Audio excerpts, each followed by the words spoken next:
And I know you've counseled a lot of guys on this. Like, what are some of the worst things, I guess, that come from, we've talked about it a lot, but sometimes you got to remind these guys the dangers that come from, taking on the responsibility of someone else's child.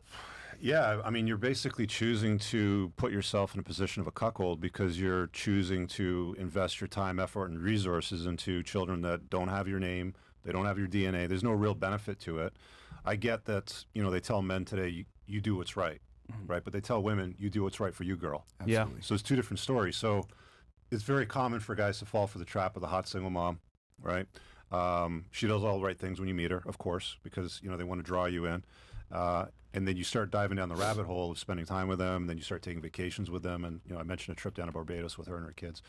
And it just blows up. You're like, you get to the point where you're like trapped somewhere. You're like, what the fuck am I doing? And how did I get myself into this? And why are these kids so disrespectful? And why don't they, appreciate any things that you're doing? It's like you have responsibility to her and kids that aren't even yours, but with no authority. Yeah. So it's what is the upside to a guy? So it's one of the red flags that I have on, my book on the chapter on red flags and why you want to be very careful with inviting single moms in your life. Well said. Yeah. What was your awakening for this whole process here? Oh, you called in. Tell space. Well, it's funny, man. Yeah, he talks about the video that he did that blew up, and that was the women not to date, and that was, so I was in a relationship. I had dated my fair share of girls in like high school and college and things like that, but I came into this stuff. Like I remember watching when I was a teenager, like the VH1's The Pickup Artist Show. That was my first foray into this sort of stuff, the mystery and everything like that. They did 2 seasons. I was nuts. I was fascinated by it. So picking up girls and getting their attention was never really super, super hard, but I really struggled with the LTR game, keeping interest long term, and I became the plow horse over time.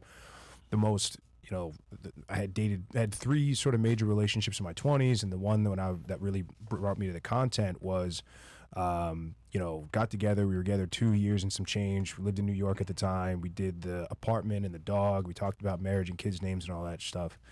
And she had a terrible, non-existent relationship with her biological father. So he had disowned her legally when she was 13 or something like that. Oh, damn.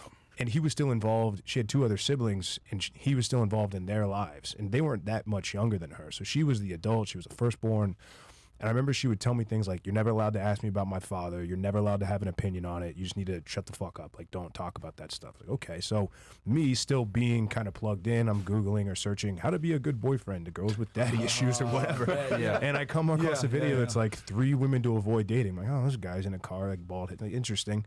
First thing he goes like, don't date girls with daddy issues. And I'm like, oh, right. Everything after that just takes off because it's like, this is the first time that someone had ever told me, like, you're allowed to have standards and you don't have to put yourself through bullshit for a chick. Yeah. And so dove down the rabbit hole, man, watched all of his stuff, consumed the content. We were still together at the time and broke up maybe a month or 2 later. And she moved out. Then February of 21, I called into his show where he was doing it with Aaron Clary, who was promoting like Book of Numbers at the time. Well, that's my dad. Okay. Yeah, right. my white dad. Yeah. So like you can watch that video if you type in like Rich Cooper before the train wreck. I think it's episode like 94. I mean, I've almost got it down to the minute where I call in, and I'm like, I got one night for this chick. What the hell do I do? Yeah. And the biggest awakening for me is that I got off the call and I looked around. I was like, all right, I don't have a tribe of men. I don't have buddies around that I can call. I don't have guys in New York. I was in New York at the time, and it was a prison. It was all during. And that night I was like, I'm joining the community. And so I've been, in the community ever since. And my thing was, I'm going to go out there and get on dating apps. I'm going to go out there and get the experience. I'm just going to go out there and put up shots. And, we've always seen eye to eye on a lot of things as far as, the tribe aspect and masculinity. And we've always really worked well off one another. And, I got canned from a W-2 job back in May of 22 because they actually found some of the tweets and some of the stuff I was doing with Rich, and they said, oh, like, you're homophobic and transphobic and you go against our guidelines and this kind of shit. How dare you? And so I talked to Rich, and he's like, look, you got 2 options. You can basically delete and scrub the internet of everything you've ever done with me, and you can do all that. You can go back to doing the 40-hour week, whatever. And I was making decent money. I was making 120, 130, something like that. Nothing crazy. What were you doing back then? It was like software sales, like account tech. management. Yeah, I was tech. Okay. So, and everything was remote, so it was easy. And I was living in Florida, so no income tax, right? So, nice. And he's like, or you can just double down and tell them to go fuck themselves and like go in this thing head first, and that's what I did. So. Nice. So essentially, like I ditched the W-2 gig. Essentially, I work kind of with Rich and for Rich full time, and we've just developed a really great, personal and business relationship over the last 3 years. Nice. No, that's great. And sometimes you got to be able to tell your job fuck off and fire your job because you can't even. And that's what it's come to now, where like you can't even have an opinion that's pro-masculine or anything like that. It's like everything they used, the stupid buzz terms you literally just use. Totally. Anything that's pro-masculine is homophobic or transphobic or whatever. And it's like, no, you don't have to necessarily hate a group of people to want to go in and push your class of people, if that makes sense. But I was going to ask you this, Rich. Though, because I was last employed 2002.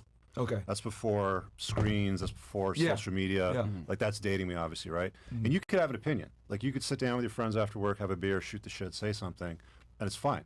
Yeah. Now, you got the internet, the trails, the social media, everything, and there's always somebody out there that wants to find a way to sort of get you fired, right? Yep. Let me teach this guy a lesson for voicing an opinion that I don't agree with. It was somebody on my team that went behind my back and then reported me like up the chain to HR. I'm pretty sure that's what happened to me too with the government. And I came back like Monday morning. We were just down in Texas. We were doing a hog hunt, and I came back Monday morning, and HR was like, "Hey, like Zoom meeting in 5 minutes. It's just you." I'm like, "Oh well, kind of know what this is gonna be." Yeah. And that's it. And I was like, "Look, like what about a package severance?" They're like, "Nah. Like as soon as we get off this call, your shit's gonna shut off. Like you're done."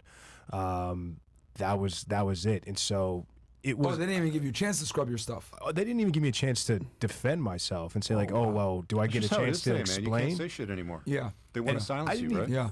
I think what it got, I retweeted a video of Alan Roberts. Shout out to Alan Roberts from MFing CEO, COO, and he was talking about like if you're talking about shit like in front of my kids, you better be ready to like go meet the Lord or something like that. Okay. Whatever. And it's not even something that I had said either way. And somebody took that and to go, we don't feel safe with him working here anymore and shit like that. And they're just like, you're gone, you're done. Sensationalizing. Yeah, that was it. I mean, the term free speech isn't real anymore. No. That's been gone a long time. And Twitter, X, so to speak, I think it's a trap. Like I said before, to you and other people, whatever you tweet nowadays can be used against you in the future. Yeah. Look at Tate. It's like, it's a trap in itself. So, social media for you.